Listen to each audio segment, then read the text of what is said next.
Assalamualaikum warahmatullahi wabarakatuh. Kami dari kelompok 2 akan menerangkan tentang keterkaitan perkembangan sosial emosional dengan perkembangan lain. Kelompok 2 ini beranggotakan 4 orang. Yang pertama Bella Ifadatul Husna, yang kedua Elsa Nurlaila, yang ketiga Heni Malghafirotul Rizki, dan yang terakhir Nanda Milati Askia. Yang pertama, saya Nanda Milati Askia akan menerangkan tentang mengenali sosial emosional kaitannya dengan fisik, mental, dan psikologis anak. Tampilan emosi pada anak dapat kita jadikan dasar dalam memahami perkembangan mental dan psikologis anak. Secara mental, tekanan emosi akan mempengaruhi konsentrasi, kemampuan mengingat, dan menyerap pengalaman belajar. Emosi dalam diri kita terbagi dari 2 emosi. Yang pertama, emosi positif, dan yang kedua, emosi negatif.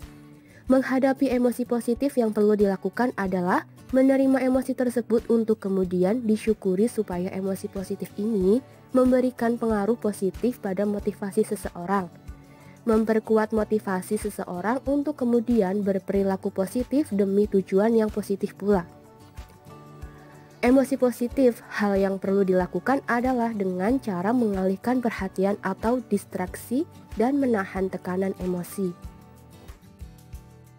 Kedua, saya akan menerangkan tentang bentuk-bentuk sosial emosional dengan fisik, mental, dan psikologis. Pengaruh emosi pada aspek mental seseorang akan membawa pada melemahnya kemampuan mengingat atau recall. Lebih jauh dalam mengakibatkan tidak mampu mengingat sama sekali hal-hal yang telah dipelajari dan dihafalkan sebelumnya. Potensi mengingat dalam memori anak yang sering menghadapi ketegangan tidak akan berkembang secara baik. Bahwa anak yang mengalami ketegangan dan diikuti dengan stres akan mengurangi kemampuan mengingat hingga 80%.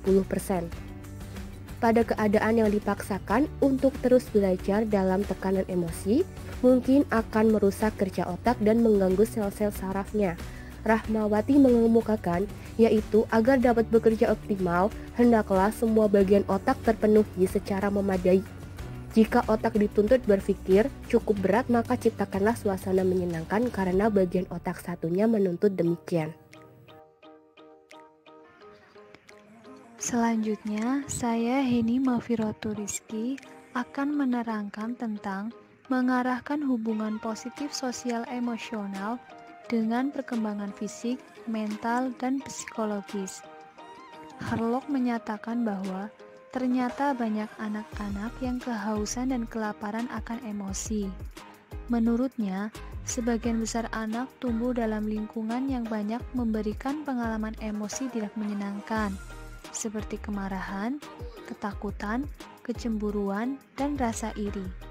Lingkungan banyak sekali memberikan respon negatif pada anak sehingga menimbulkan tekanan emosi yang terus-menerus pada anak.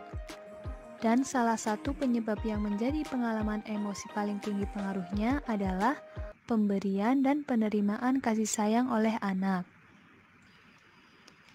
Dampak anak-anak tidak cukup mendapat pengalaman emosi, yaitu mengakibatkan kerusakan fisik dan psikologis.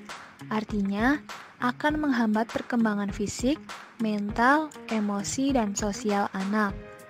Emosi anak yang terlantar akan mempengaruhi perkembangan motorik anak, di antaranya perkembangan kemampuan untuk duduk, berdiri, dan berjalan menjadi terlambat. Betapa mengerikan akibat yang dialami anak yang terlantarkan secara emosi dan sosial. Untuk itu, perlu dicarikan upaya yang dapat mengarahkan perkembangan emosi dan sosial anak agar terpenuhi secara memadai. Selanjutnya ada mengenali sosial emosional anak dengan aktivitas dan kehidupan anak.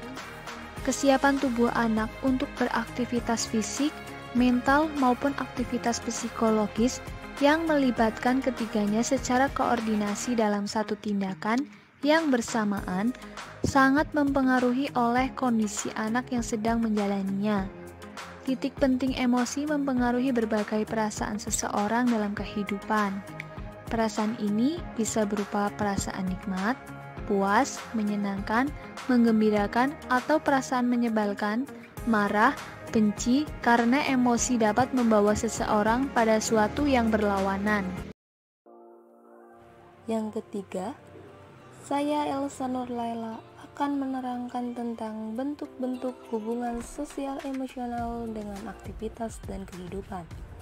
Yang pertama, kemampuan mendekati anak dalam keadaan apapun. Maksudnya yaitu, orang tua atau guru hendaklah melakukan gerak yang cukup dekat, bahkan menyatu dengan lingkungan anak, sehingga gerak dinamika dan berbagai ekspresi anak berada dalam wilayah dan jangkauan mereka. Kedua, kemampuan mengamati atau mengobservasi berbagai karakter emosi dan perilaku sosial anak, terutama yang diekspresikan melalui aktivitas, sikap, dan tindakan. Ketiga, kemampuan dan keterampilan dalam merekam, mencatat, dan membuat prediksi-prediksi untuk perbuatan apa yang akan menyertainya. Keempat, untuk mendukung kemampuan tersebut, sebaiknya pendidik bersikap objektif, bertindak sesuai kadar dan tingkat ekspresi yang akan ditampilkan anak.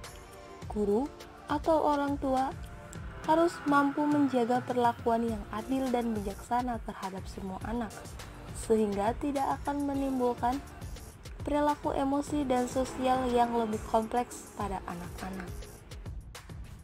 Selanjutnya, mengarahkan hubungan sosial emosional dengan aktivitas kehidupan.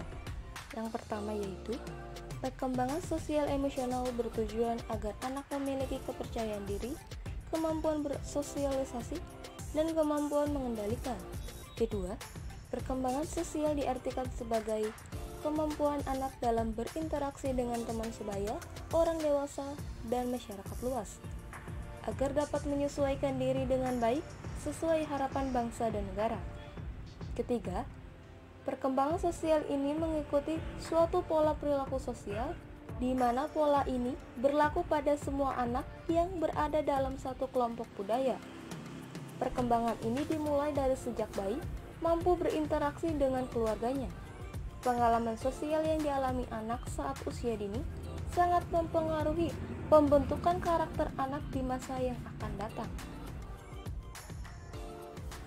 Oke, sekian dari kelompok 2, kurang lebihnya mohon maaf. Wassalamualaikum warahmatullahi wabarakatuh. Terima kasih semuanya.